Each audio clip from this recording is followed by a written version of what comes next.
Okay, time for another Thomas and Friends Dark Side. I believe this is episode 13. Many people say 13 is an unlucky number. I've got a funny feeling Thomas is going to have a very hard time in this video.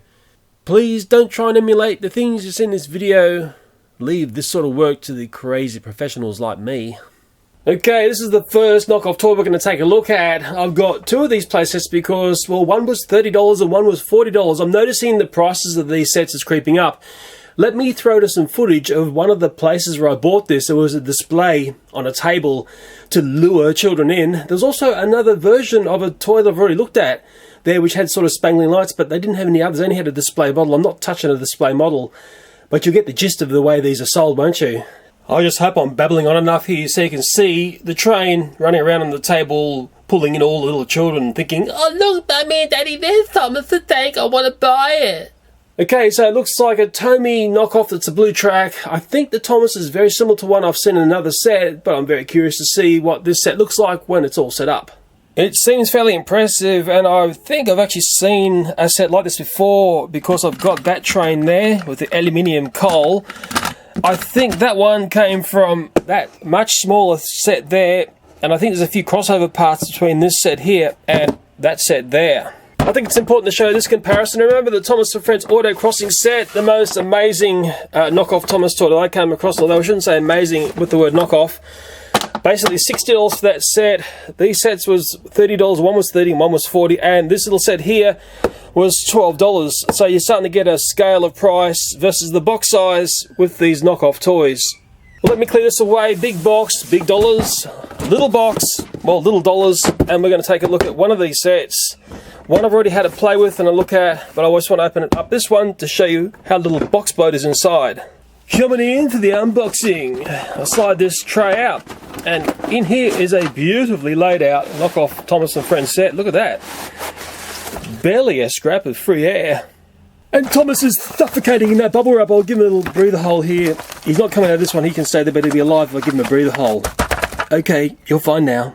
Okay, so you got a feel for how well these are packed, haven't you? Well, here is the other one I've already looked at. It's not so pretty inside. And this is the one I'll be setting up and showing you if I can get it out. Come on, out you come. Pre-played with. You're probably wondering, Leo, why has this been pre-played with? Well, I actually let my son play with this, and he just sees it as a normal Thomas's. He doesn't see this as a nasty clone toy, and I always find that fairly curious. I think in maybe a couple of years' time, he'll start to understand the difference between this and a real toy. Let's set this toy up. Okay, I have built this knockoff Thomas and Friends set up. There is one part which I find quite nice, and that's the bridge over there. I don't think I've seen that style of bridge before in the knockoff realm. Let me just give this Thomas a spin, give it one lap around the circuit. Now I'm going to take a closer look at just a few aspects of this, because there's some parts we don't need to look at because we've sort of seen them in other knockoff videos. Cross that bridge past the Thunderbird Island trees, over the back there, down through the tunnel. And if I'm quick, I'll be able to switch that, just in the nick of time, and bring Thomas round for a nice stop right there. Stay, boys, stay. Okay, let's take a look at this knockoff bridge. This did surprise me. Oh, this is falling apart.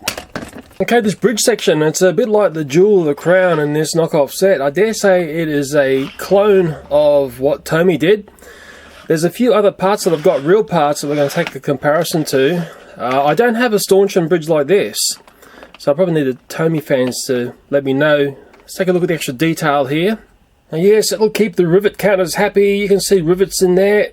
And on the top of the arch, there's this piece here that clips onto the side, and it keeps the top parts of the bridge separated. I've seen many variations of knockoff Tomy track. This one looks like one of the better ones. It's got these moulding dimples in there that you won't see on real Tomy track. It's not too soft, it's not too hard. Yeah, there's no Tomy on this as well. And that's one way of identifying this style of knockoff track. But the piece that I find most curious, and I don't think I've had one of these before in the knockoff realm, is this bridge riser here. Yes, the Tomy stackable track riser system, quite a nice system. You can stack them up like that. There's also different lengths of legs on these. The Chuggington stack track system that Tomy developed is sort of similar to this. I have got this here. I think the red ones come from the earlier dark blue Tommy track from this era here.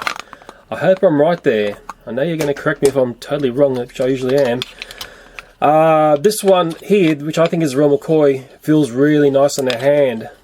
Okay, whereas this one here, the knockoff one, doesn't. And it's also a bit softer.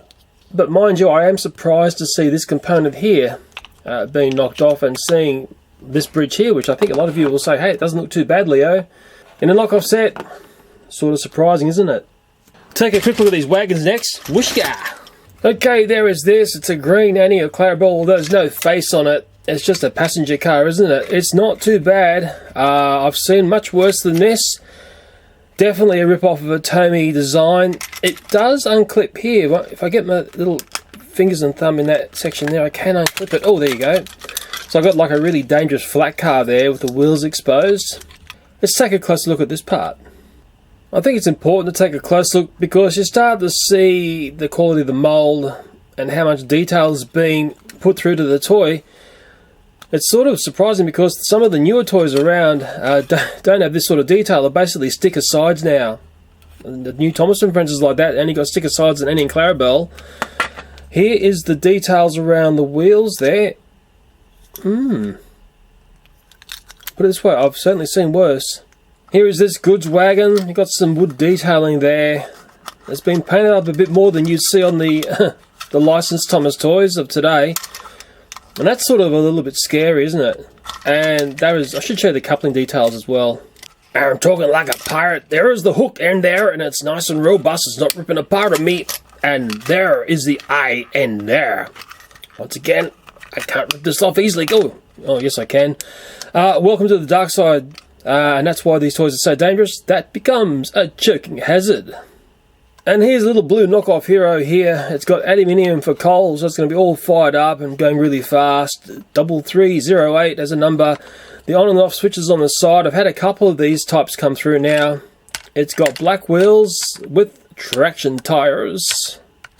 But I think one of the most endearing parts to this Thomas is going to be seen in a second. Hello, Mr. Derpy. How are you?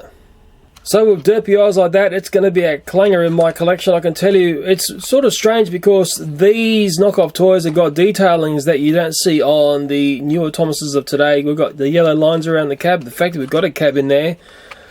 Yeah, they're a little bit too easy to open up. That's the problem with these toys. Children can get to the batteries far too easily. If I turn it on, we're going to get a reminder of what it sounds like. Speakers in there, red flashing lights at the front to scare you away. And surprisingly, a lot of... Ooh, I can morph the sound. Whoa, that's freaking me out. There's actually a lot of power in these, but then again, we are dealing with AA batteries and not stupid AAAs. I'll turn it off and I'll set it up on the track and give it a spin. Well, I've got my beautiful real Tommy Superfast Thomas there. Let's give this knockoff a bit of a spin and a run for its money. You know what's going to happen, don't you? But we'll let it go round and get it complacent first. Had to give it a surprise right out of the sheds. Looking fine and looking super dandy. Running around a circle like that. Hours of entertainment.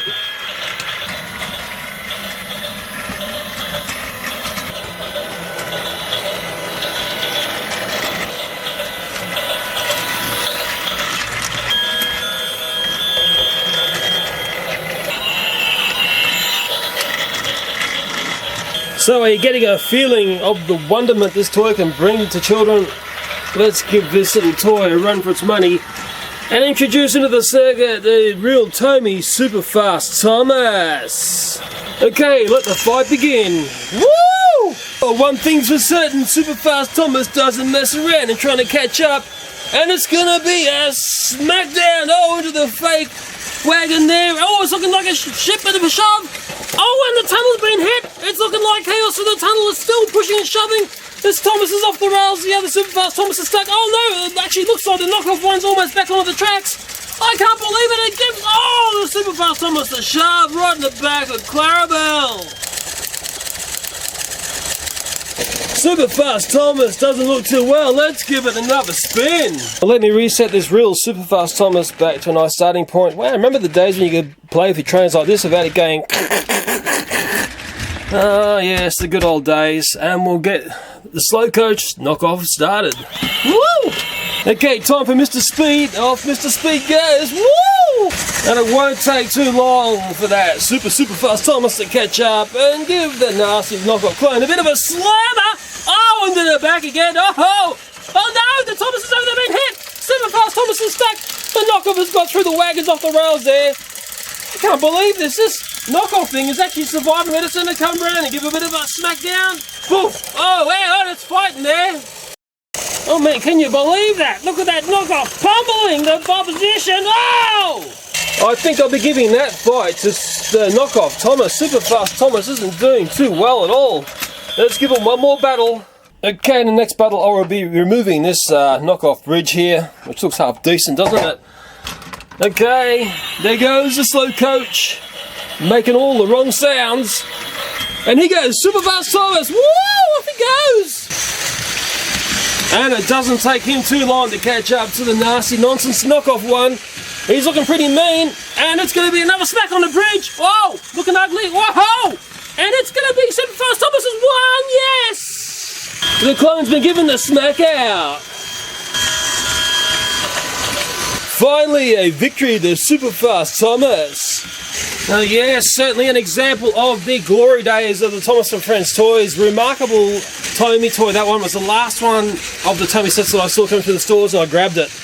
Best buy I've ever done. It's always fun to do things like this. A bit of a train wreck. Here we go, super fast Thomas. Woof, whoa, powerful. Oh, he's off. Whoa! Oh, that's not a very nice way to play for your toys. Not a very nice way to play for your toys at all. Ooh, I'm having fun. What about if we set up a head-on collision? Who's going to win? Woo, super fast Thomas is away. And the slow coach, well, let's just say... Ooh, now's a nice time to go. Here we go. Where are they going to smack? Nobody knows. Whoa, no, they're both down. Both Thomases are down. Oh, this is very, very messy. In fact, we've got some damaged trains down here. I've got some parts here from something, and that there. Oh no! We've lost our wheels. Now, I'm pretty sure some of you out there may have thought, oh yeah, those trains didn't look too badly made and they wouldn't fall apart. Well, this is the big problem with these styles of trains. The knockoff toys, unfortunately, don't conform to any standard that you will find on the real McCoy toys. And to be honest here, if a small child had a toy like this and you see how easy it is to come apart, disaster is looming, because children could easily put a wheel into their mouth or an axle or something, and I tell you what, it's going to be a hospital job, and if you're really unlucky, the child is going to die. And that's why these toys are oh so dangerous. Okay, so we've had a bit of fun here. You see what you get for between $30 or $40 with a knockoff Thomas and Friends toy. My advice is don't touch this. The next one we're going to take a look at, whoa, is Boschka. This one here, it says giant box remote control Thomas toy, and this one only cost $15. Well, I only ever saw this one in the dark side markets once. Of course, I wasn't going to delay, especially at $15, remarkably low price. It's a very large toy. It says happy birthday, hello party there. It's got some Chinese there. Hopefully some of my Chinese watchers can interpret this for me, or people who are very smart with languages. Also that they're very curious what that there says in the cloud. Love to know. The top of the box looks like this. There's a handle, there's a lovely window to see Thomas through there, and some nice little artwork like that. Just spinning around to see what's on the back of the box. Ah, yes. It's a smorgasbord of Thomas and Friends Strange Wonderment. Well, there's Thomas there for Thunderbird Tree. For some reason, near number 1, it looks like Annie there. And a wagon there. Whether that's in the set is unknown. Mind you, that there says we've got track, just Thomas and the Thunderbirds tree. That's the remote control. That's how the track clips together. Talking about the batteries that go in this, it's got wonky winky eyes and whatever else, moving mouth, and where to turn it on and off.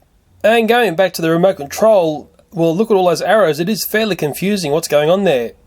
How often have I said the boxes is often the biggest entertainment here? There's some classic artwork from the model era. And if you look around here, there's some artwork here from the CGI era, which that is also a little bit strange to see. There's that clown. Remember that? Those episodes were stupid, I'm sorry. But that's what I'm saying. Let's get this out of the box, eh? Before it gets into any more trouble. Well, I'm not going to mess around. I'm going to do the big yank here. Woo! Thomas is free of the box, and he looks fine and dandy. I'm just looking over the Thomas here, and I see something that sort of worries me. What is that there? Let's take a close look at that. Now, that to me looks like a feather or something, whatever it is. It looks like something that I don't want to know about, I'm not going to touch, so I'll just get rid of it like that. Well, that's how it looks once it's free of the box. The Thomas actually looks fairly impressive. If it had, let's say, a splash of white on there, it'd be one of the all-time nice-looking knockoff Thomases, wouldn't it? Let me just free that from the box. Hello, my little knockoff friend. The remote control, yeah, feels cheap and nasty. The Thunderbird's tree, it's a giant size one. Oops, it's actually two of them, yay! And the pieces of track, which is going to be another curious little mystery for us, isn't it? Well, I'll try and give you a perception of scale of how large this knockoff toy is. There's a wooden Thomas there beside the remote control Nightmare. So you can see how small he is. It's a very large toy. This is a carriage from the Black Canyon Express. I think it was G-scale. It almost looks like it's not even going to fit on this sort of rail for the fact that it's too small. It's a very wide gauge, and as I keep saying, the real bugbear of so many toy trains is that they seem to run on all different gauges. I've got no idea what gauge this is apart from silly gauge. Silly and works with nothing else. The track is actually... It feels, it's not snapping, put it that way. It's got detail on it. It's got, like, where the traction tyres bite into it. It actually doesn't look too bad, and it goes together really well. Well, with the assistance of an old Spirit Level and my Manfrotto arm, which is my camera support system, which is there, I've got, like, a bit of track, which is basically like risky rails set up off the table there. It should be able to hold the train's weight. It's not a very heavy train. It does push around by hand if you want. I dare say there are many of you thinking, wow, Leo, that looks very impressive. It's one of those toys, it feels light in the hand, and I tend to think if it feels light in the hand, it's not going to be very good inside either. I'll put batteries in it, and we'll see what it does, and see exactly what the fluctuating mouth and everything does, whether it's remote control, see if lights turn on, and see if it makes a dreaded sound. I'll put AAA's in the remote control. That was a bit weird seeing AAA's in a knockoff toy, and I will get some batteries into this. Oh, it's a battery pack for that, which comes out. Wow, that's a bit strange. It's got some tape on there. It looks very jerry built, doesn't it? Oh, dear oh dear. Welcome to the dark side. If we can get that open. What does the arrow mean? Oh, maybe you go like that. Okay, yeah. Okay. Double A's in here. And this is just for that person who loves to complain to me that I do ads for Duracell. Keep on complaining. I love you. Then you make a little connection like this sort of thing you see in all the little remote control toys these days on the battery packs. And then jag back in there, the battery pack. Hopefully it all fits in. And get the cover back on. And while you're looking at the screwing there is a coupling there which attaches to nothing because there's nothing else with this train. While I'm under here, might as well point out there is a connecting rod here. How robust it is, who knows? It just feels a bit willy wonky. There's also a fairly substantial traction tyre on the middle wheel there. And when I say substantial, mainly because it's such a large toy, you couldn't put a small traction tyre on something like this. Well, there's an on-off switch for this Thomas, and it's under here. And when I put the batteries in, it started flashing lights but made no noise. But it's a three-way switch. I think that's off. There's midway. And there's fully forward. Before I give this one a run on the tracks, let me set it up statically so I can get to learn what the remote control does or doesn't do. Well, for some reason I went to push the whistles down because it looked like some sort of button, but look at the details in those whistles. You don't see whistles like that on the real Thomas toys, do you? And this is me trying to learn the remote without reading the instructions. Okay. Forward and backwards, I think. What does this do? Oh, it's the face. What's that one in the middle do? Oh my god. There's another DMCA for me.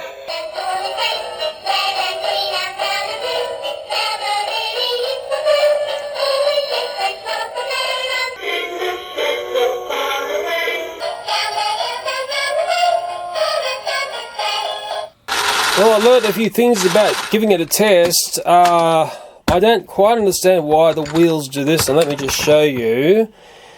If I do the fluctuating eyes, it sets this wheel off here on this side, so I've got that wheel moving and the eyes and the mouth are doing that. But if I do the other side on the remote control, it does the wheel all by itself, but we don't get any face action.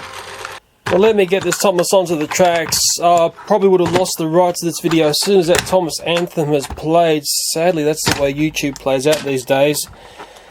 Oh, I've actually lost all incentive in finishing this video off now. I've heard the Thomas anthem from this thing. Okay, let's give it a spin.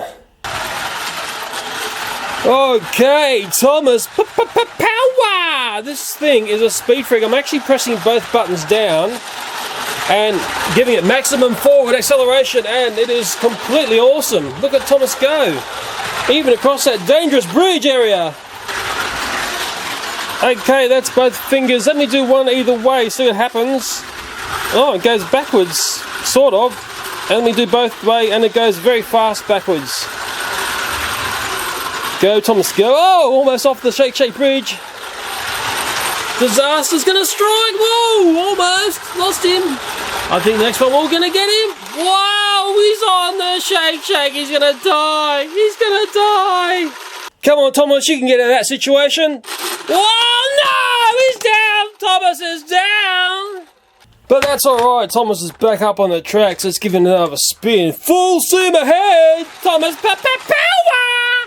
What's going to happen, boys and girls? Is he going to come off the bridge area? Oh, any moment now. He's coming around it, this time around. Come on. Go, Thomas, go. Go, Thomas, go. Oh, he's just on the edge there. He's surviving only just.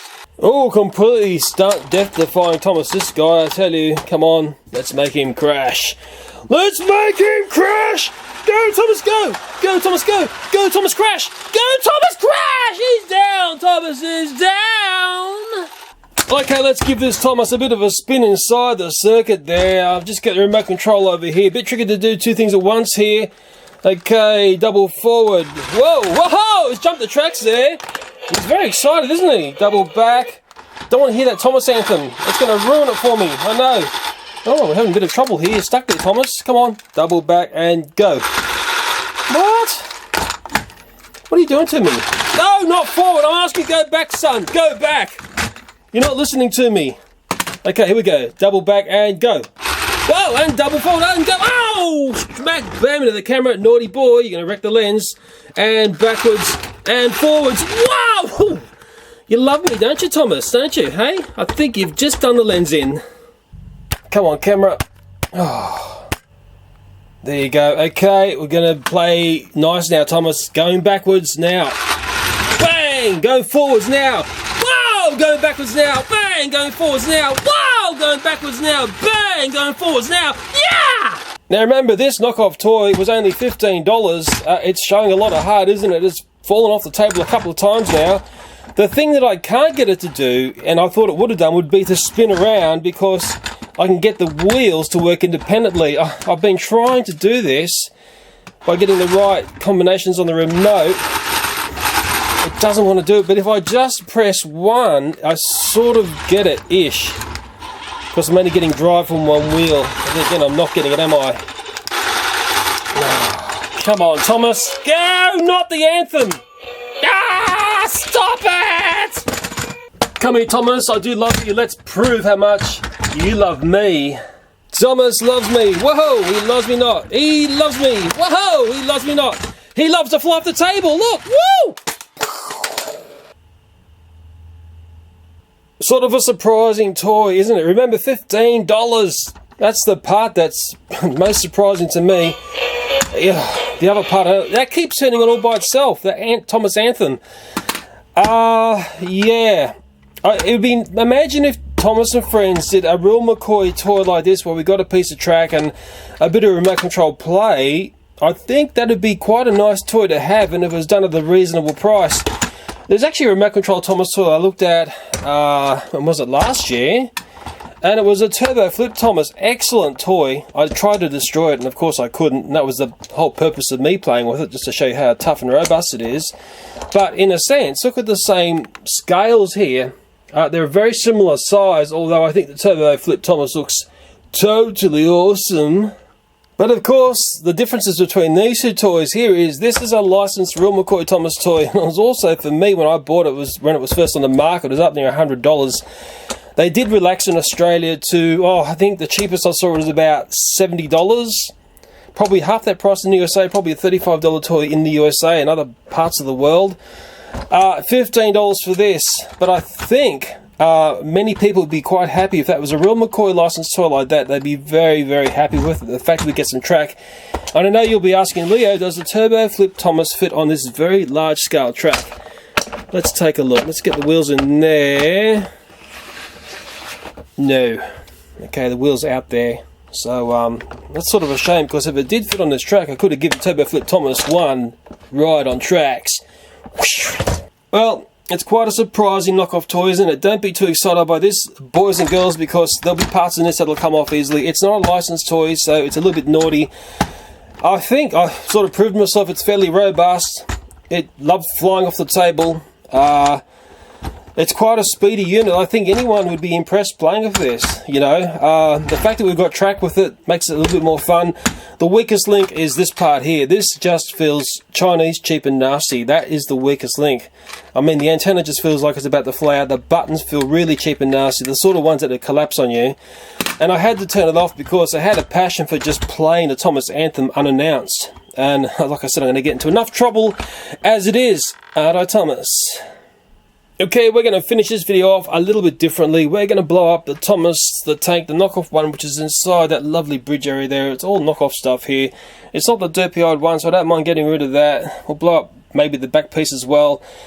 Many people ask me, Leo, what camera do you use in your videos? It's this camera here. This is the brand JVC. It's a bit of an older camera now. This is the one where the LCD screen had failed. Once that's gone, the bulk of the manual camera functions disappear and nice things to change. But although I worked out that I can basically turn it on and just have auto camera functions, there are a few that I can get through other buttons on the outside. But the problem with a touchscreen camera is, and if you're relying on the touchscreen, once that screen goes, you're gone. Luckily, this camera had the optional viewfinder that I rarely ever used, so I put that back on. For the first time ever, I've bought a third camera. I bought this from the USA. I'm not going to mention the company because they wouldn't do a deal for me. They didn't believe I was a YouTuber and all the rest of it. They probably get told that by everyone. The strange thing is that is the same price as that one that I bought like 2.5 years back. Oh, it was actually a bit under 2.5 years. And also, the other one that I'm using at the moment recovered from the water balloon that copped, if that makes any sense. You remember that story from another video. I'll also shoot with the GoPro. I'll set that at 120 frames. And there is this new camera here that I'm not going to talk about the brand or its name. I've been watching some camera reviews on YouTube. It does 1,000 frames a second, but the problem is there's a lot of people talking about this camera, but they don't talk about the negative aspect to this camera, and that's the part that I'm really getting sick of people when they do reviews on YouTube. Boys, you've got to talk about the good and the bad. You just can't talk about the good. And then what I've found is the people who are sort of talking this camera up, so often they have a website where they're flogging cameras, so I start to smell a fish, don't I? You know, I'll be honest here, you know, the people who come along and just do unboxing videos, they're pointless. What do you know about a product once you pull out of a box? I know a lot about this camera now because I've used it for 2 years. Obviously, I picked up the bulk of the things that I liked and disliked within probably the first 2 or 3 months.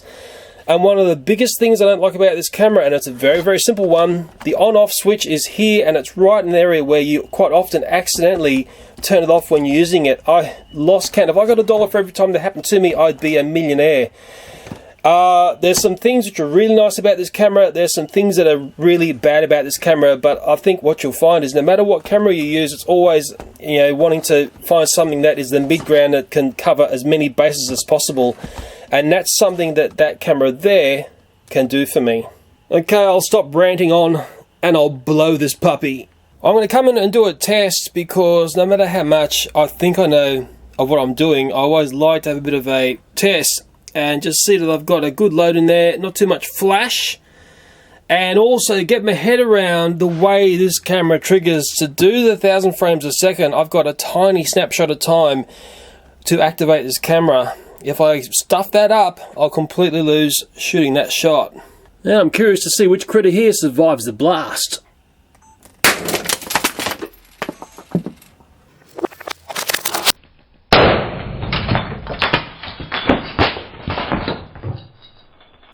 Well, I think I got it. Once you press record, I've got literally seconds to get it. It shoots 1080p, 1000 frames a second. You have to see it on the big screen. Yeah, I think I've got it. And I've got a bit of an idea of what charges I need for the other blast. Okay, this is from the slow motion camera, the new one, normal speed first and then into slow-mo mode. It doesn't shoot sound when it does slow-mo, but that's sort of normal with slow motion stuff. I think it's a forced HD. I don't think this is like your 1080p normal resolution. I think they do a bit of a blow-up trick inside the camera to get it up to a HD frame. Smoke and mirrors, smoke and mirrors. And maybe I could have stripped in some sound from the other camera, but I'm too lazy. How about that, hearing that I'm lazy?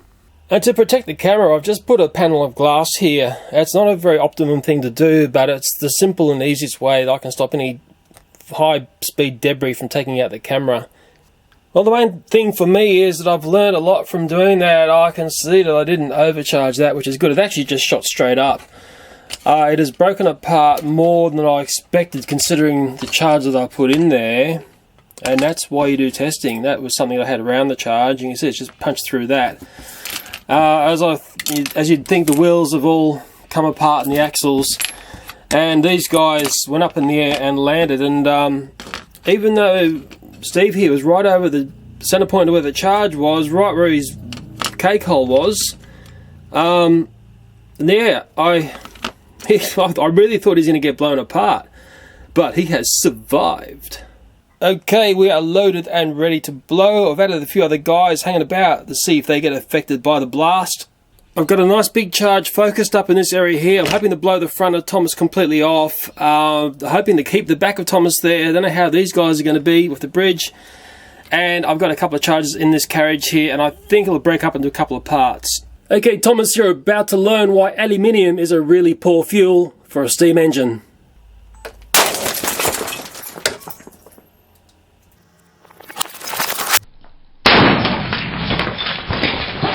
That's now you see it, now you don't, Thomas sort of moment. I'd say Thomas has left the building.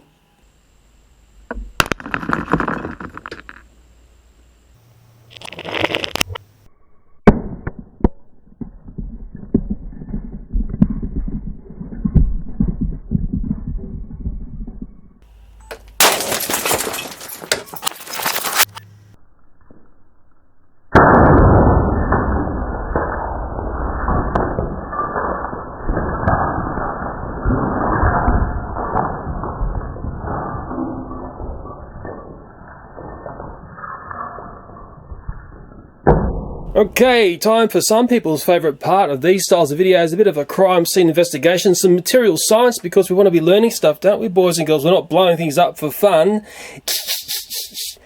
Yes, in a sense there was stuff spread out that way, being the train here. That there is the back of the train. Remembering the charge, one of the big charges was focused towards Thomas's face there in the funnel. Ooh, yeah. And there's another spray of stuff out here. Axles and things, and that's where the speaker would have been in there. I think that's part of the bridge, of course, and there is part of the speaker. Okay. Up the back here, oh, there's a bit of that action on the train. You know that part. I can't remember its name at the moment. The blue track here, which is surprising, that was the piece on the bridge, has broken apart like that. And I think the other item that I'm surprised is blown apart. Well, then again, I'm not, because the charge inside Thomas there was pointed straight at this. It's the electric motor. It was blown off the back of the motor there. And in seeing that, it starts to give you a sense of how powerful the explosives were inside Thomas, although it is a very small scale explosion. It's all miniature in a sense. I quite like that piece. The other debris field, and this is the stuff that was picked up off the floor, and it also tells a bit of a story. Well, of course, there's one of the curves leading up to the bridge. There's just, look at the way that track has just snapped there. Yeah, it might have been, I can't tell if it's the front or the back. Should have marked it, shouldn't I? That is the top of Thomas there. I'm surprised that this part here has survived being the face and the front there of the funnel, because the charge was facing right towards that. Maybe get an idea of the witness in there. Well, there isn't actually. There was a flash charge in the back there. That's that mark there. So it leaves like an ashy deposit. This critter here was on the bridge. I think he survived. Wow, he is a survivor, isn't he? Who would have thought that's one of the Minecraft hangers? That's little bits of the carriage, isn't it? Where the wheel detailing, those pieces seem to be pretty tough. One of the connecting rods on Thomas, the bridge. Actually, I'm a little bit surprised at the way the bridge is blown apart here. Actually, very surprised. It's a little bit more brittle than I expected, and if maybe just bend it here, you might get a sense of the material it's made of. Yeah, it's actually, look. Okay, welcome to the dark side. Yes. This is, of course, the carriage, the green carriage. I was hoping, well, it really should have been pre-split a bit. Normally when you blow things up, little miniatures of things, you pre-break them, then cover it up, and then when it blows up, it looks like there's been a massive force. Because it's all about clever cutting, not about blowing it to smithereens. And in there is the flash makers left the ash mark. Probably teaching you too much here, aren't I? I can't teach you too much, because I'll get in trouble. One of the other sides of the bridge has survived. Okay, the battery pack is here. Of course, I took the batteries out. That's just blown off the top. It's a separate component, although the wiring has just been blown off, which is a little bit strange, isn't it? Although, then again, there's lots of forces going on. Things have got to move. He survived, whoever he is. Looking happy too. Little tiny bits like this. In fact, there's actually lots of little tiny bits like this. There is that there. I think it's part of the speaker. It's the magnet of the speaker. And I think the most interesting part is the electronics bundle here. So that would be the sound chip, wouldn't it? Okay. And the switch there. And that is the front, the little lights in there too. So the charge in its essence was here, poking up that way towards Thomas's face.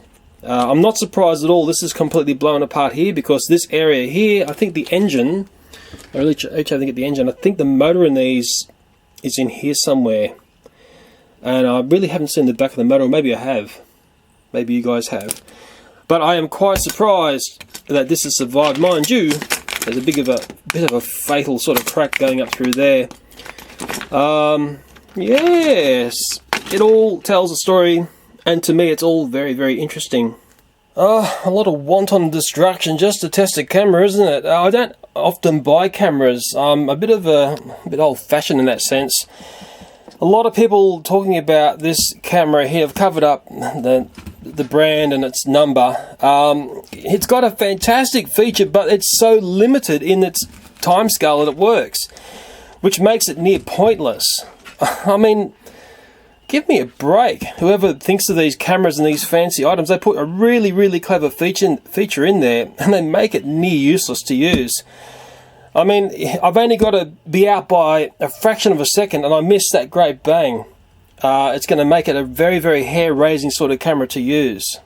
Well, anyway, we've had some fun in this video. Got through another Dark Side Thomas one. It's been a while since I've done one of these. Hope you enjoyed the video. Hope you learned something as well.